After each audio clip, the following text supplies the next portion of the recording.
And thank you so much for joining us today, Julie. I'm really pleased to have the opportunity to talk to you and find out all about your fabulous business, Recruitly. Thank you. Um, I will start with a question which I think will get us started and get to learn a bit more about you and the business. Um, Women's Network Australia, we're always thrilled to learn of not just female-led businesses, but those businesses who are really committed to supporting and empowering other women. Yeah. And I think from my brief look at your Recruitly website, I was sort of blown away by uh, the professionalism of it and the commitments that you make. And I would love to know more about that. So can you tell us about Recruitly, how you got started and how you landed on your commitment to support women in the workforce? Yep. Thank you. We're a recruitment agency. A lot of people think we're tech, but we're recruitment, and we specialize in the business support and HR sectors. We work across all industries. We deal with big and small companies, but specifically business support and HR, which is a lot of executive assistants, a lot of, HR people. So in terms of how we got started, my business partner and I have known each other. We've been working together for about 20 years and we've known each other for longer than that. And we were working in a smaller agency. We've always been kind of in small business, female-led, female, populated kind of businesses. And I think we were just coming out of that period just after COVID. And I think, like, going back, we'd worked together for a really long time and we were running a business for someone else, essentially. And people often would say to me, would you do this for yourself? Would you start your own business? And I was a little bit like, no, I don't. I don't think I could do that. And I think COVID sort of changed things for a lot of people. And I remember having a conversation with Michelle, my business partner, as we were coming towards that time where lockdown was going to be lifted and we were going to go back to the office. And I remember saying to her, our job is going to be, heavy business development. We're going to be like rebuilding the business from the ground up again because there was no recruitment during COVID. And I had this like little light bulb moment where I was kind of like, could we do this ourselves? Like, should we, if we're going to go and start from scratch, why don't we? We could do this ourselves. And COVID changed things a little bit, I think, because we'd moved things online. It took away the pressure of having to have the big, corporate lease and the big reception desk and the receptionist, and we were able to kind of work from home, dip our toe in the water a little bit. So we decided to have a crack, and it's been, yeah, fantastic. I mean, I wish we'd done it years ago. But in terms of our commitment to help women, I don't know that we set out to do that. I think that's been an organic kind of thing because, and rightly or wrongly, business support and HR, that layer, is very female kind of dominated. So we work with women kind of day in, day out. We are all women at Recruitly. And I would say, and I'm not to say we don't support men because we happily, place the best person into the job, but 99% of the resumes we look at, 99% of the candidates we talk to, and honestly, 99% of the clients we're dealing with are women. And I've been in the workforce all of my life, and I've worked through, I guess, those challenges of being a working mum, that juggle of childcare and, all those sorts of things. And I think it's actually really nice to be in a position now where you're talking to other people coming up through, where you can be kind of empathetic and understanding of that and help, I guess, learn, understand from your candidates what are their motivators. I mean, some people are very career focused, some people just want to get dinner on the table, pay the bills, go home and not worry about work at the end of the day. And it's nice to kind of speak to women and just understand what motivates them and help guide them, I guess, then into the right roles for that. So yeah, it was probably never a decision to do that. It's just been organic, but it's really nice to have the opportunity to kind of bring other women up under us. Yeah, fabulous, fabulous. Thank you so much for sharing that, Julie. One of the things I picked up on what you mentioned, and it's something we hear often from our members, is that they often find themselves in these positions where they're running businesses for other people, and people say, why don't you just do your own thing? Why haven't you ever thought of doing that before? And then this symptom of imposter syndrome Yeah. takes over, and gets us doubting ourselves and thinking, oh no, I couldn't possibly do it myself. That's not for me. I'm good at doing what I do now.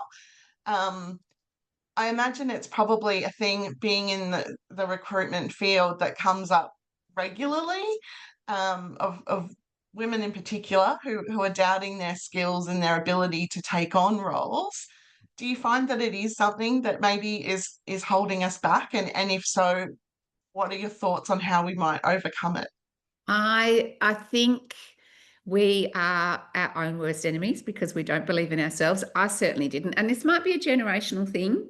I was not brought up to believe that I could, would, or should have my own business. I've always worked. I came from a family, my mum was a worker, so that was never in question. But I don't think I ever thought that I could, have my own business. And it's actually been really interesting, the process of taking that leap, starting our own business, and kind of going, we actually know everything that we need to know. I was doing this for 10 years before, for another business. Why did I think I couldn't do it for myself? But I think, I think maybe for younger women coming through, they're a little bit more encouraged, and we're sort of teaching them now, you can expect more if you want to expect more. But I do see it, and particularly at the moment, the market, there's been a real shift. It's a quieter kind of market, and we're seeing lots of redundancies. And I'm seeing it a lot actually with some really good, skilled, mature EAs that are coming through, and they've lost their job and they're finding it a little harder to get the next one. And I think a lot of them are doubting themselves. I think it's easy to do that. It's easy to go, oh, am I too old? Are my skills not good enough? And I'm saying to people all the time, it's not that. It's not you. Stop beating yourself up. The market is tough. Everyone's struggling. So I think we, just as women, have to support each other and kind of talk each other up. And I think we're good at that, right? So I think that's our superpower. And I think, yeah, we can really be our own worst enemies. Nobody ever told me I couldn't do anything. And I don't think I've ever been held back by men. My husband was always really encouraging. It was me. I was scared. Yeah. Yeah, I think it's certainly one of the things we try really hard to do at our Women's Network Australia events is sort of be each other's hype crew, I guess, and remind each other that no matter where you might be in a business journey, if you're still working a job but you're thinking a business might be your end goal, that you can do it. And there's a whole group of people, women and men, who are here to support you no matter what. And there's resources available to you. And yeah, we just need to believe in ourselves a little more and be willing to dip a toe in the water and give it a try. Yeah, because I think when you try, you realize how much you actually know. It's a little bit like changing jobs. Some people are scared. They've been somewhere for 10 years. And so when they're applying for a new job, they're sort of taking this step back or saying, I know I won't be worth that much in the market, out there because I've been here a long time, my salary is high. And we're sort of going, Absolutely not. Like you kind of believe in yourself a little bit and have that confidence to kind of keep moving. Because once you take the leap, you genuinely realize, oh, I'm good at this. I'm actually, yeah, there isn't so much to be scared of. Just have a crack. Exactly. Exactly. I love that. Now, obviously, as you say, you found you discovered you knew most of the things you needed to know, but what is a challenge that you have come across since starting the business, and how have you found your way through it, I guess? Um, Generally in business, I'd say running a small business, and every small business person would say the same thing, I'm sure. It's just that you do everything. We're thin on the ground. We run a lean machine. And Michelle and I, when we first started, we'd come out of a business where we had recruiters. I used to kind of smooth the clients and get business in and then hand that off to someone else to do the work. Whereas all of a sudden we were back on the tools, we're doing the recruitment, we're doing our own business development, we're doing our marketing, we do our own accounts, we do the payroll. So you spread yourself a bit thin and sometimes feel like you're not paying enough attention to any one thing. Obviously the recruitment part takes absolute precedence and the rest kind of just follows. I'd say that's been our biggest challenge, but we work hard and we get it all done. Um, Another challenge I think in a small business is always recruiting the right people, bringing the right people in, because that balance is really important. And we've been very lucky in that space. In fact, um, we were very lucky to hire one of our staff members from Hub, actually. She's brilliant because the staff at Hub are great. So big plug for her. But I think that, and also just different market trends. When we started in 2021, we were coming out of COVID and we weren't sure what the market was going to be doing. There wasn't any work around at the time, but we sort of went, look, people are going back to the office. There'll probably be some sort of a recovery. Maybe the timing is right. Now's the time for us to sort of step out and do this. And we were busier than we could ever have imagined. The phones were ringing and we were picking up jobs left, right, and centre. And I'd love to say that was because we were great at what we do. But every recruiter in Australia was experiencing the same thing. We were so busy. But that market has shifted. So in the last 12 months, it's been very different. We've had to work a lot harder and be a lot more resilient.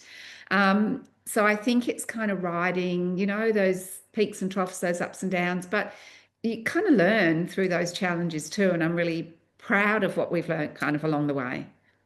Yeah, fabulous. I think you're absolutely right, that the lean machine, as you described it, Yeah. is the biggest thing I found was tech.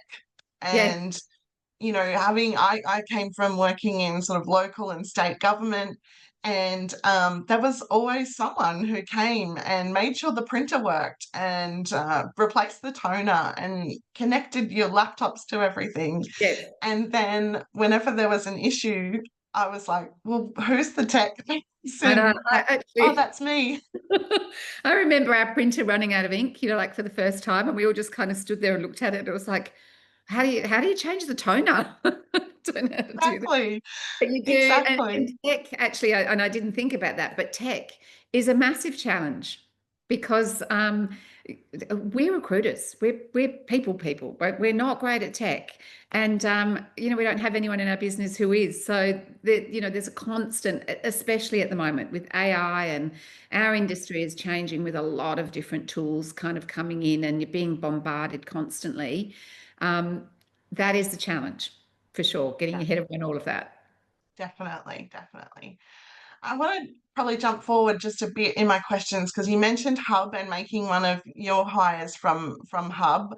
And I know how I found out about you was through a message from Hub Australia. So tell us about the impact they've had on your business and how you became involved with Hub.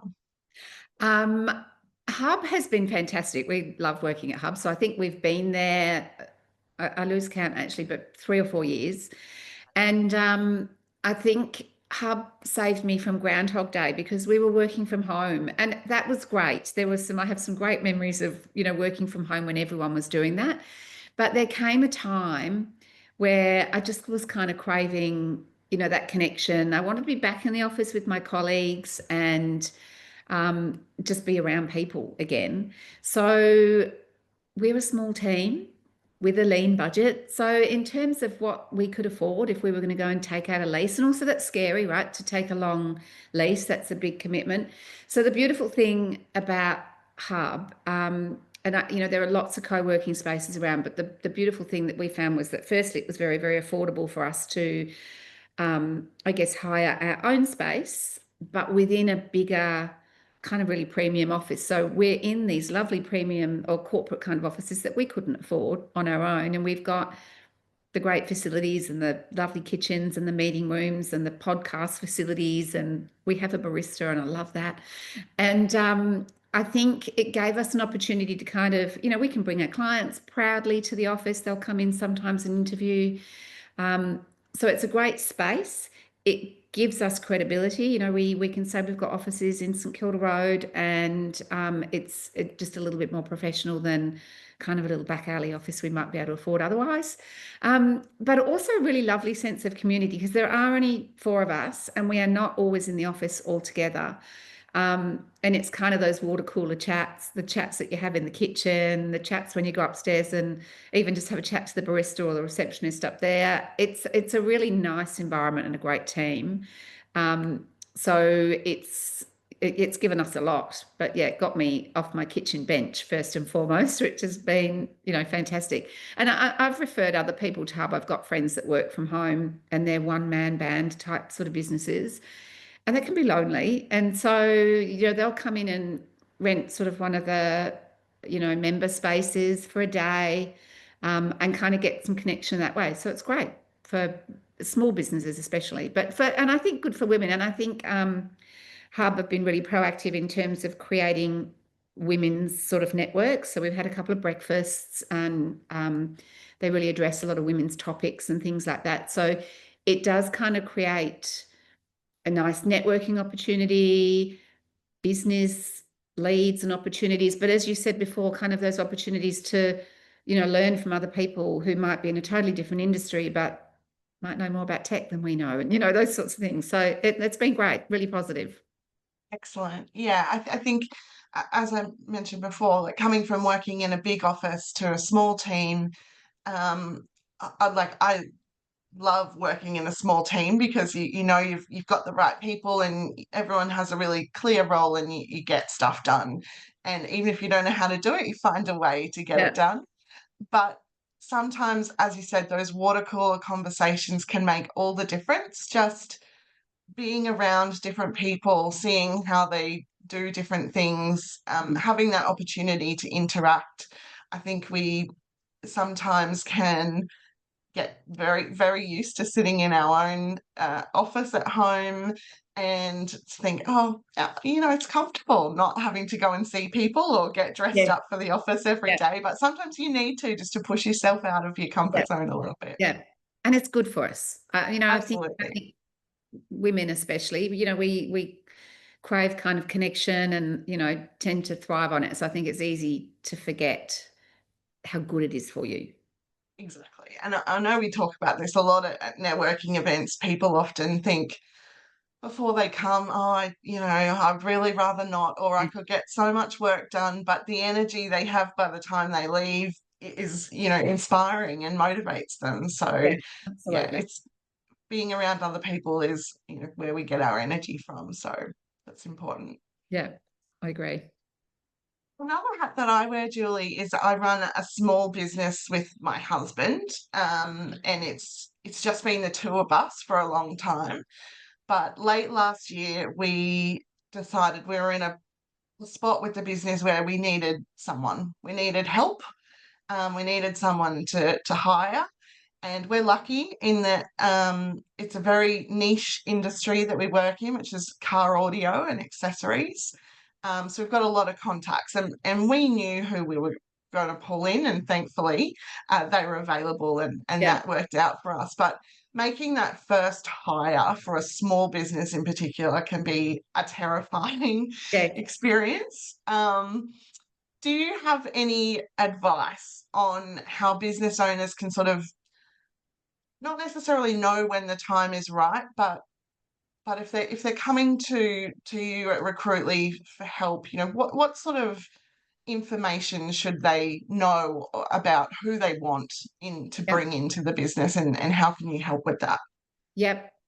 I think first and foremost, in my experience of working in a small business, it is so important to have the right people, because it can sort of tip the balance. If you don't have the right person, you don't want to be walking on eggshells around somebody that you feel that you've got to keep them busy or keep them entertained or treat them a certain way. You want everyone just kind of to roll up their sleeves and get in it and work together. So I think if you can't find the right person straight away, my advice is like just wait for the right person to come along, because it's it takes a lot of time and a lot of energy to onboard new people, and it takes a lot more energy to offboard them if they're not right, and the damage it can do to your business with clients along the way. So I would always sort of say wait, and I think especially in small business, right? You don't hire often. You might do this once a year, not even.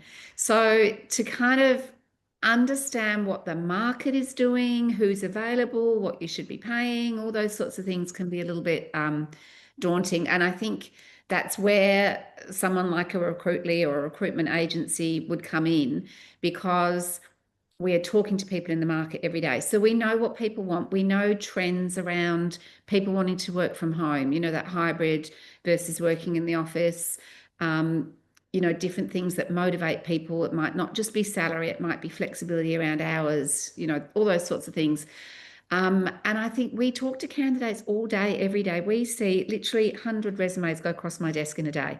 So we are good at and I think, we talk about culture fit, and I think in a small business, it's hugely important. You can hide more in a big business, right? You can have more,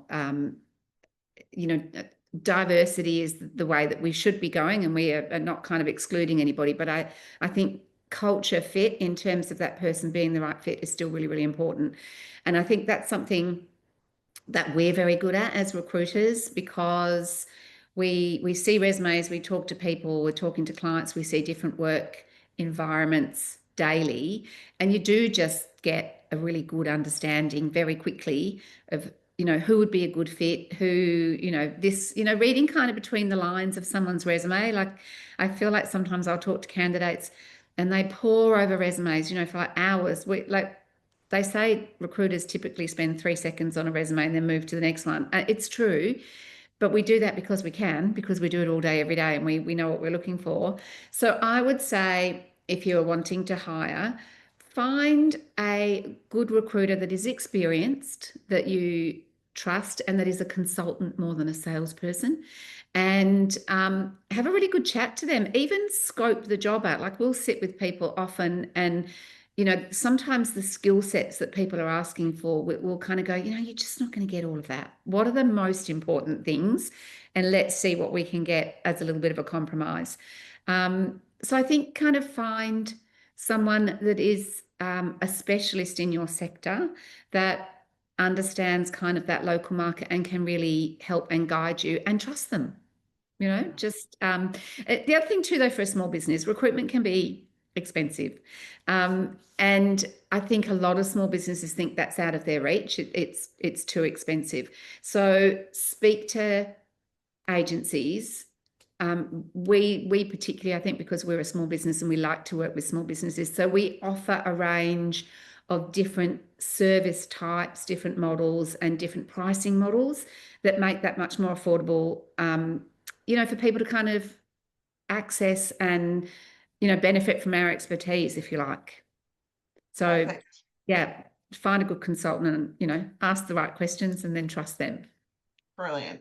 And I love that you mentioned being realistic about the skills you're actually looking for. Sometimes, because I've done some work in the sort of social media marketing space, sometimes I see these job ads that are just, yeah, we'll pay $50,000, but you need to have 10 years of Yes. experience. And it's like, wow, okay. Yes. And the other thing too is, people will often say we don't have much money, so someone young can do it. Yeah, And they will say, but do you have time to train someone young? Because it's unfair to bring someone in. You're setting them up for failure, right? If you're not going to actually put the time in to the training. But do you have time to train? You're in a small business, you're doing everything. And then you're like, oh, okay, maybe it's worth spending a little bit more money to get someone with a bit more experience that can add a bit more value. So it is interesting, yeah, to kind of scope out the job first. what about, Julie, if we're putting our CV together and it's coming through a recruitment agency, how can we catch your attention in that few seconds you're taking to look at those? I think I have two thoughts around Chat GPT, and it can be Yep. your best friend. You can whip out a resume really quickly, but make it a little bit more authentic.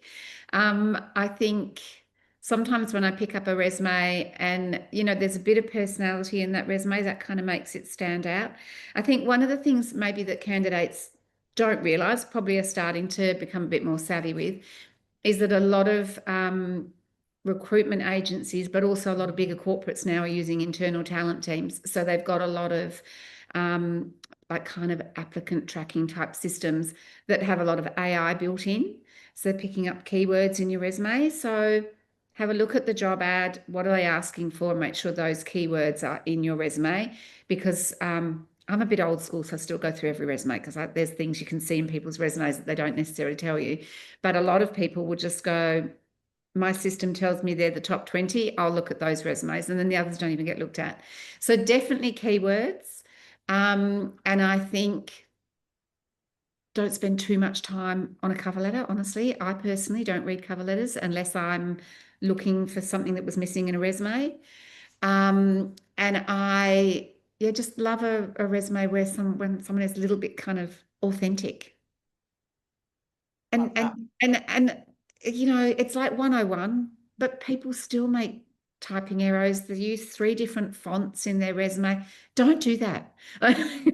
Make sure it looks nice. There are so many templates available now online that you just drop your information into.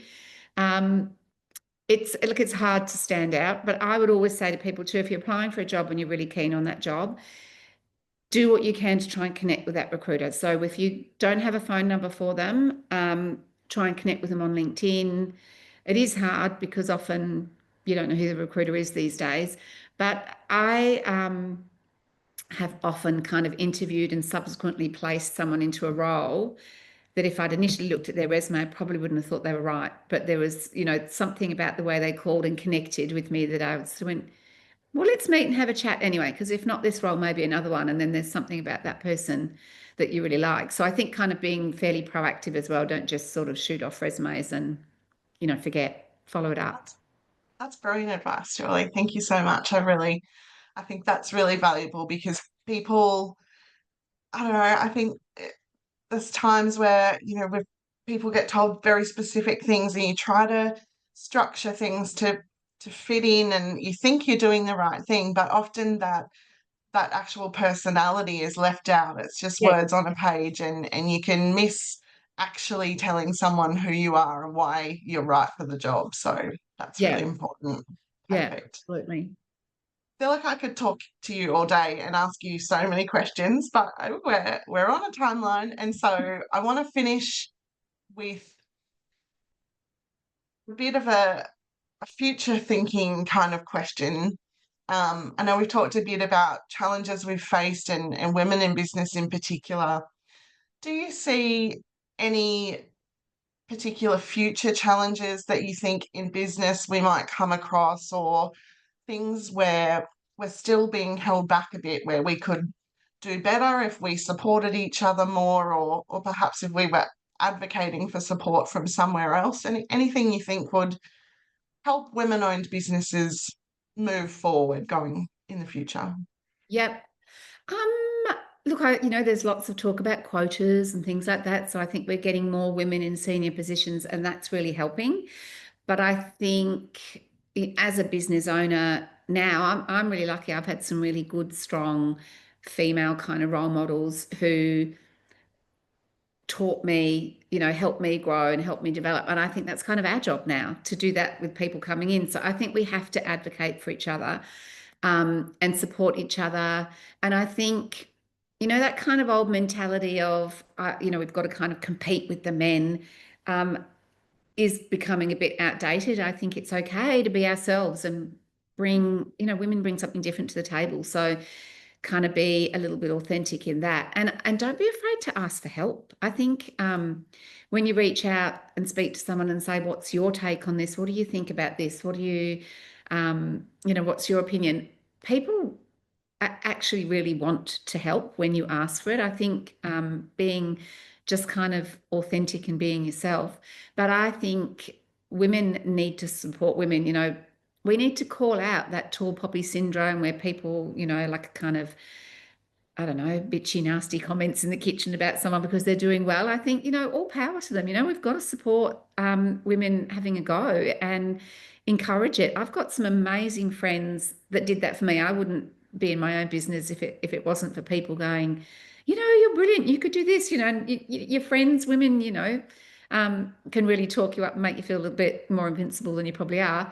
But I think we should all be doing that. I think it's important. We've just changed actually our accounting firm to move to a young woman who's sort of started her own business and gone out on her own. And, you know, we know her quite well, and it's a really nice opportunity for us to support her and be, you know, hopefully a little bit of a mentor and role model for her.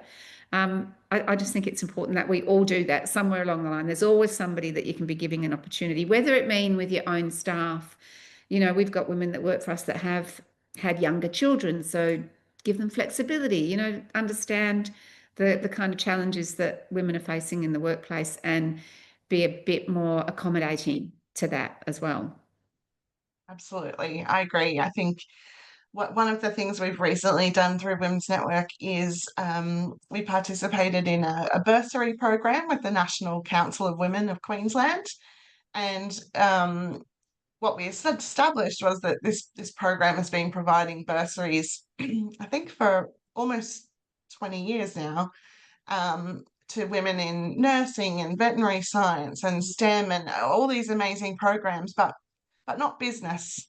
And Right. so we wanted to specifically provide an opportunity for a young woman looking to either start her own business or study business. And we were very lucky to present our first bursary just last month Wow, that's to fabulous. a year 12 girl who is very keen to start uni next year and study business and wants to take on the male dominated field of motorsport. And Oh, wow. Okay. so amazing Yeah. to just see that, yeah, young women are still inspired. They're looking for opportunities, and as you said, it's our role to play to advocate for them Mm. and mentor them and provide those opportunities. So Give yeah, them really agree with that. That's exciting. That's fantastic. Well done. Yeah, it's really a really nice program. So we're looking to do a bit more of that and provide those opportunities because, yeah, absolutely agree. It's the way forward. Fabulous. Oh, well, thank you so much, Julie. I really appreciate your time today. I've really enjoyed learning more about you and Recruitly, and I would definitely include links to Recruitly and how people can get in touch with you Thank because you. I think, we're always looking for women-owned businesses who can help us grow in business. So we really appreciate your time. People want to reach out and just ask a question, just advice. That's, we spend a lot of our day doing that. That's, the part of the job that we really love. So thank you, Beck. I've really enjoyed the opportunity. It's nice to meet you. And Julie. yeah, it's been lovely, likewise learning a little bit more about the Women's Network. It's great. Fantastic. Thank you so much. Thank you.